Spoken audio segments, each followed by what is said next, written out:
welcome everyone to a quick and dirty video that I'm going to make covering my Adepticon team. Adepticon is taking place here this upcoming weekend, and I will be participating in the event. This video will probably release on Sunday, the second day of the event, so hopefully I've already made it into Top Cut. If I haven't, oh well. But I wanted to take some time to go over my team and talk about the choices I made, why I made them, and how the team functions. This is going to be a quick and dirty video with minimal editing just because I'm in a bit of a time crunch, so bear with me here. I'm using HC units for the team. I've already made a few different videos talking about the importance of HC units, so I highly recommend you check it out, hcunits.net. The name of this team is If You Can't Beat 'Em, Join 'Em. But quickly, let's go over the actual figures and then talk about kind of how they work and what their purpose is here. Starting off, I elected to go with Death Metal Wonder Woman. For those who are familiar with Death Metal Wonder Woman, you'll know that her Queen of the Underworld trait allows for a standard character to be revived once per game. This is going to come into play a little bit here when I explain the team and how it functions, but rest assured she is a pretty difficult piece to put down, especially with a soul sword. Next up is Kong. Kong is the big meta staple right now, the big splash to the meta we'll call it, because it released on March 6th and is illegal for Adepticon. This will be the first event that it is legal for. First major WizKids event, that is. Next is Carnage Silver Surfer. This guy needs no introduction. Everybody knows about Surfer, and I'm equipping him with the red symbiote. Then we have the dynamic duo that is Genesis and Apocalypse from the Ten of Swords OP events. Genesis makes all brute, monster, and warrior characters into Arakko, and then Apocalypse makes all Arakko X-Men. This allows my Wonder Woman, my Kong, my Carnage Silver Surfer to become Arakko and then become X-Men.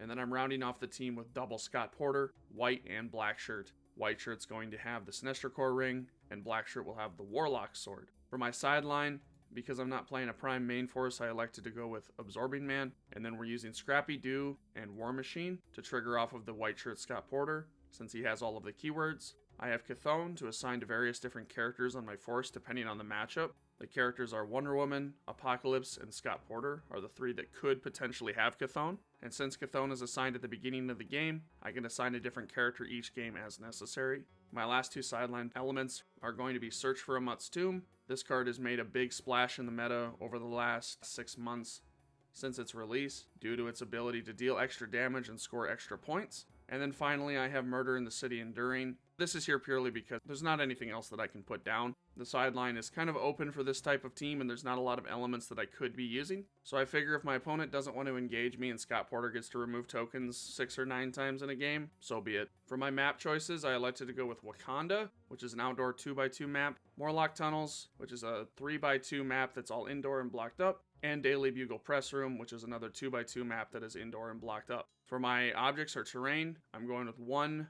1x2 elevated terrain, which I'll get to in more detail here in a little bit, and then the 2 machines, which are the L-shaped blocking that require 4 damage to destroy. For my tarot deck, I just went with a pretty straightforward defensive deck. I chose the Magician because almost everybody on my team has Mystics already. 8 of Cups because I have a lot of willpower, and the Ace of Cups feels like a trap. Ace of Swords because almost everybody on my team has Blades, Claws, Fangs, so rolling 2d6 every time they use it instead feels pretty good. 5 of Pentacles because we do have quite a few figures with charge, and then Queen of Wands because the single d6 rolls that I have is insane, so not playing this card kind of felt like a waste. So let's talk about the team and why I chose what I did. The current meta for Heroclix is primarily close combat focused. There are a few ranged attackers like Carnage Silver Surfer or Hawkeye and Hawkeye, but for the most part, you're going to see a lot of close combat attacks, whether it be Arachnite, Black Suit Prime Spider-Man, or now the new Kong. There's too many close attacks that are being made. Wonder Woman gives the team a little bit more defense, as once per game she can revive somebody. Almost everybody on my team except for Carnage Silver Surfer and Black Shirt Porter have a stop click, so when it takes one hit to hit them to stop, another hit to KO them, and then Wonder Woman revives them, forcing you to do it all over again, it's very likely that my opponent's initial alpha strike on my team is going to be pretty fruitless, and they're just going to take a lot of feedback damage from Mystics. Genesis and Apocalypse give a lot of benefits to characters who have Blades, Claws, Fangs, which is why nearly every character on my team is equipped. The exceptions to this are Kong, who cannot start the game equipped because he's colossal, and Scott Porter, who objectively is just best equipped with the Sinestro Corps ring for this type of team, as the Perplex is super useful.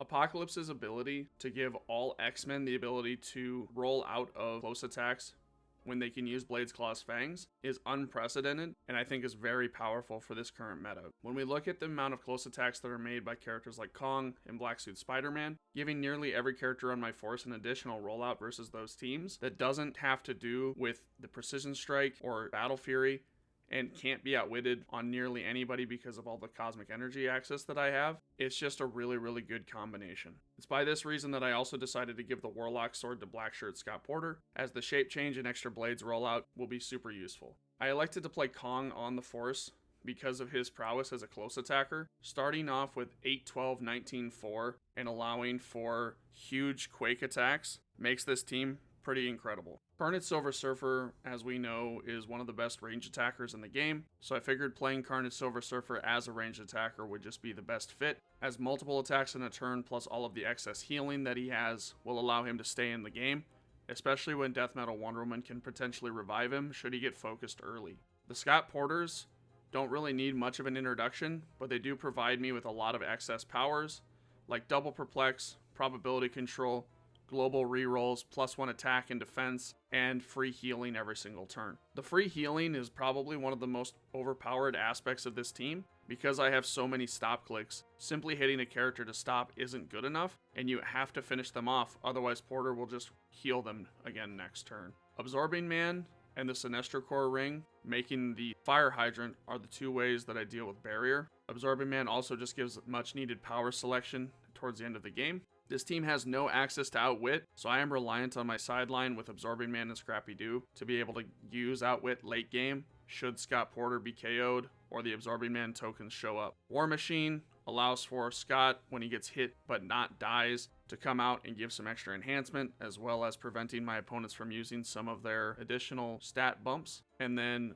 Chthon, allowing for characters like Apocalypse, Wonder Woman, or Scott to get +1 to combat values depending on the matchup, is super useful, especially when I have free heals every turn. And the extra heals with the Soul Swords, because Wonder Woman, Apocalypse, and Genesis all have the Mystics team ability. If I see that my opponent is playing the Hanged Man card, I'll put Chthon on Apocalypse, and then he will become +1/+1, with Hangman then becoming +2/+2, being able to phase 10 squares 12 for 5, and hopefully take out a weaker character. It's a pretty solid combination that I'm quite fond of, so we'll see if it actually comes into play during Adepticon.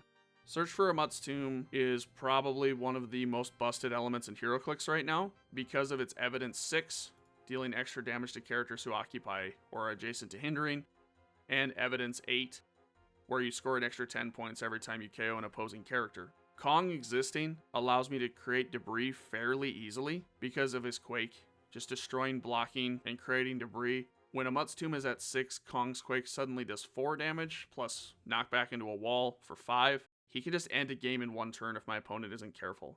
Moving on to the Tarot deck, here is a bit of a more explanation. The Magician card, because of the amount of Mystics I have, is my way of dealing with characters that reduce penetrating damage, like Kong. Wonder Woman, Genesis, and Apocalypse all having Soul Sword access plus Mystics on dial means that if a Kong quakes my team for any reason while the Magician is up, I can just elect to not do any of my rolls if I need to, and then he just takes 6 damage from the Soul Swords, or 4 damage plus a couple heals, and he just dies instantly without me ever having to attack him. 8 of Cups, like I mentioned, is because of all the willpower. Ace of Swords because of all the blades. 5 of Pentacles, this is really nice with Kong, as his base speed is only an 8. So having access to the 5 of Pentacles means that he's now charging 6 squares, and with a Perplex we can charge him 7 squares. If my opponent happens to have more characters than me for some reason, which I understand I'm playing 7 characters, but it can happen. If they have more characters than me, I can move Kong potentially up to 11 squares, and then charge another 7 with 5 of Pentacles up for a huge Quake down range. It's nearly full map reach on any map, and is very devastating if my opponent's not ready for it. The main reason why I have Queen of Wands isn't because of all the leaderships or willpower rolls, it's actually for the blades rolls from Apocalypse. Because Apocalypse's D6 roll for characters who can use blades against close attacks goes off of the attacking character's printed damage value, this means that when Queen of Wands is up, I succeed on a 3 through 6 against 3 damage, or a 4 through 6 against 4 damage characters. If Queen of Wands is up and a Kong comes in and quakes me, every single character on my team, other than Kong himself and White Shirt Porter, have a 50-50 chance of just rolling out of it just because. As far as my map choices, Morlock Tunnels is going to be the main one that I'm going to choose myself to go to. Because almost everything on my team is close combat oriented, I want to force my opponent into these narrow passageways so I can come in and hit them as many times as possible in a turn. Kong being able to quake and create his own debris on the map allows for a lot of really good positioning where we can make a stop sign and barrier in one of the hallways, and then Kong can quake and create his own twisted blocking terrain in another hallway, really forcing my opponent to have to put in a lot of resources to come in and attack me. This gives me ample time to turn up a Mutt's Tomb, and when I'm ready, then I can move out. If they come in sooner, then great. I'm excited for that because I have a lot of characters that can make multiple attacks in a single turn. Kong potentially quaking twice, Genesis having access to Flurry, as well as Apocalypse having access to Flurry should my opponent be basing me, and then finally Carnage Silver Surfer with his double attack hypersonic speed. This team has a really good defensive core, and I'm playing it purely as a meta read. If I'm wrong, and all of the opponents I face are all ranged attacks, I probably won't do very well. So if you're going to play a team like this, make sure you understand the risk.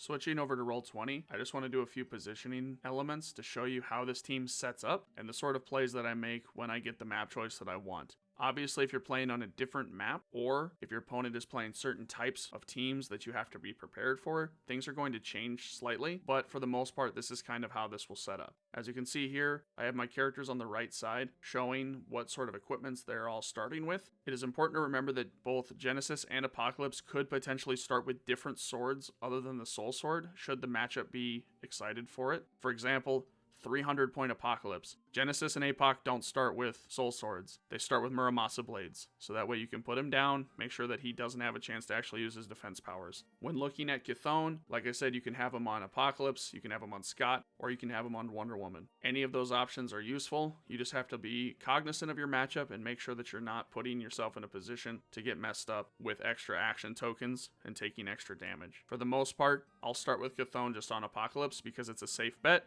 and he doesn't take a whole lot of actions until the attacking starts. For initial setup, as you can see, I put my two L-shaped blocking terrain markers like this, with the elevated placed right here. The reason I do this is because my opponents have to clear out both of these in order to get to me, or they have to come in this way. If they come in through the wall this way, they're usually going to be faced with a Kong, and I'll show you how we use Kong wreckage to make sure that it's difficult to get in that way as well. Kong is the main focus for attackers of this team. I typically put Kong in a place where they can hit him and wail on him initially because of his ability to reduce penetrating damage with Impervious and a stop click. He can't be revived and he's one of the main attackers, but if they're coming in all the way and committing to destroying Kong, usually the rest of the team can follow up and attack pretty well. Let's go ahead and pull up a Kong wreckage here, and I'll explain how this team functions from a turn 1 and turn 2 standpoint. On the beginning of the turn, depending on what your opponent does, you have to look at potentially turning up a Mutt's Tomb. My turn 1 actions typically look like this. Action number 1, Apocalypse destroys this wall. This turns a Mutt's Tomb to 1, and he takes 1 unavoidable damage. Then, Wonder Woman punches this wall. What you can see here, I'm sorry, this doesn't actually go there. What you can see here is that there's plenty of blocking that is still defending Genesis from an attack and potentially defending Apocalypse from an attack, although we are going to clear that out here in a second. So after 2 actions, a Mutt's Tomb is turned up to 2. If your opponent is playing more than 7 characters, or made a stop sign or other construct early, then you can allow yourself to do 2 actions with Kong. Otherwise, Kong only gets to take 1 action, and that's typically to quake. The elevated terrain is on this team for answers to King Killmonger, Iron Inquisitor, and Ghost Rider. If you're not playing against one of those, then you don't really need the elevated unless you want to be on top of it for making penetrating attacks against your opponent. So typically what I do is I charge to here, pick up this elevated terrain with Kong, and I quake. This destroys these squares, clearing a little bit of a path, but also places Kong in such a way that they have to deal with him before they can deal with the rest of your team. Because Kong used quake, I can place one of these markers here in whatever way I decide. Usually it's like this. So that way, if they want to come in this way, they have to deal with 2 blocking terrain markers instead of 1. Scott Porter can then create himself a stop sign, which he can use to barrier this area, or Scott can sidestep to here, creating the stop sign there, preventing improved movement from anybody from getting into this part of the map. This initial turn 1 opening gets a Mutt's Tomb to 3 and potentially to 4 if you have less characters than your opponent. Perplexes typically go on Kong's defense, putting him up to a 21, and then if you have a chance to get a friendly character adjacent, like in this example, Blackshirt Scott Porter, now Kong is a 22 from all sources. So even if they have a 14 attack, they still need to roll 8s against him. On the next turn, Apocalypse can take a ranged action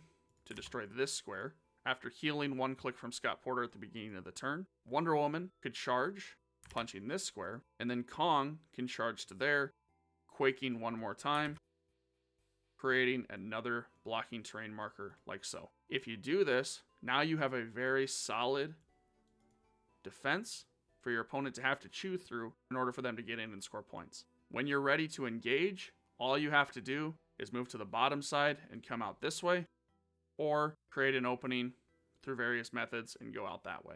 If your opponent elects to come in, now there's a bunch of debris ready to go for you to be able to deal extra damage through a Mutt's Tomb or even score extra points. Remember that the 4 section of a Mutt's Tomb does a heal whenever you KO a character. So with all these stop clicks and all these attacks that are being made, you have extra healing as well, which is also very useful for Kong when he takes some damage and has to heal back up, and you don't want to use support. This team has access to 2 perplexes initially, so Kong being up to a 15 attack because of White Shirt Scott Porter should mean he shouldn't miss at least all targets for the most part. And the same thing with Genesis and Apocalypse, bumping them up to a 13 attack for their flurries, or Carnage Silver Surfer up to a 14 attack for his hypersonic double attack, enables you to deal a lot of damage quickly and not have to worry about your opponents when all of their characters are dead.